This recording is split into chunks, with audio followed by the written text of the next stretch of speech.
Hey, y'all, don't forget to hit those buttons over there while you're listening. First up, the State Fair of Texas has a pew pew ban, right? Okay.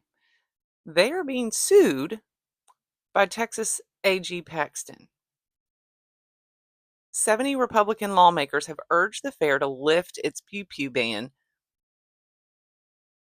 stating that Texans have a right to self defense, and neither the city of Dallas nor the State Fair of Texas can infringe on Texans' right to bring their pew pew. 2 people in eastern Wisconsin and 1 person in northeastern Illinois have died of West Nile virus, according to health officials. A third person in Wisconsin has been hospitalized due to the mosquito-borne illness. And then in Lake County, Illinois, 3 people tested positive for the virus in the past week. Well, also, there is another city up north. I can't remember. All these states are going through my head, but with the EEE, whatever that is, that city is actually they're like suggesting you be indoors by 5 or something. Georgia will have 6 options for presidential candidate. They're going to have my girl Claudia on there, Cornel West, and Jill Stein. Oh, who would 6 be? Oh, RFK. I'm confused because there was another state that said that RFK will be on the ballot, but if he's withdrawing, is he still on the ballot? Major publishers are suing Florida over the unconstitutional book ban law. Yay. One of the 2 doctors charged in connection with Matthew Perry's death is set to appear in court today, where he is expected to plead guilty to conspiring to distribute surgical anesthetic ketamine.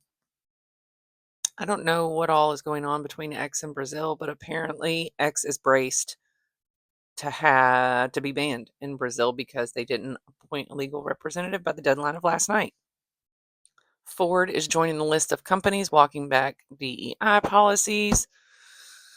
The Human Rights Campaign criticized Ford for abandoning its values, stating this choice will harm the company's long-term success. Oh, but we see amid conservative pressure. Colorado mayor speaks out after video of armed Venezuelan gang in apartment goes viral, talking about the failed policy. And part of me was like, were they planted there? Like, they're getting video of it. Anyways. Harris said she would appoint a Republican to her cabinet. So, real quick, thinking about this, I do believe that it is important to have someone, right, of the opposite, so that we avoid confirmation bias, right? That is important to see the other people's side, but not when it comes to human rights. And that has become political. It shouldn't be political.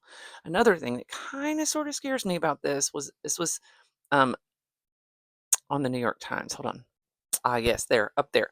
The Harris campaign has benefited from a surge of interest from Silicon Valley and Wall Street. Some of those donors are now pressing her to drop her support for a tax on the ultra wealthy.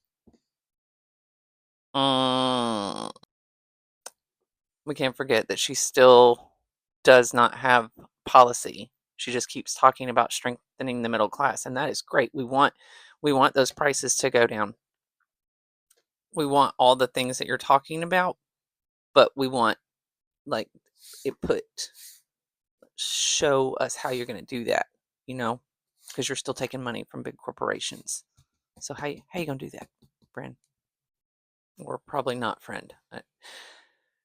Nambia, as half the country is suffering from a hunger crisis during a drought, I guess is planning to butcher elephants and zebras for meat. Remember, this is New York Times, so this next one, or even that one, I don't know what degree that is and how they're stretching it and what they want us. Anyways, is not real's major West Bank unalived 17 people. Of course, they're going to say most of whom were militants because who's reporting it is not real. Honduras will terminate its extradition treaty with the U.S. after the U.S. ambassador criticized a meeting between Honduran and Venezuelan officials. And the investigation into the yacht that sank off Sicily broadened to include 2 other crew members. And this opinion piece right here, want to empower American workers. Restrictions on both immigration and outsourcing are the best way to do so. Better even than labor unions. And for some reason, it just made me think about, everybody's talking about, and then how Reagan got his start, very anti-union. He was hired by GE in the 50s after a big strike, and GE's president was like, we can't have this happen again. And so Reagan did what he did best because he was very charismatic and people liked him.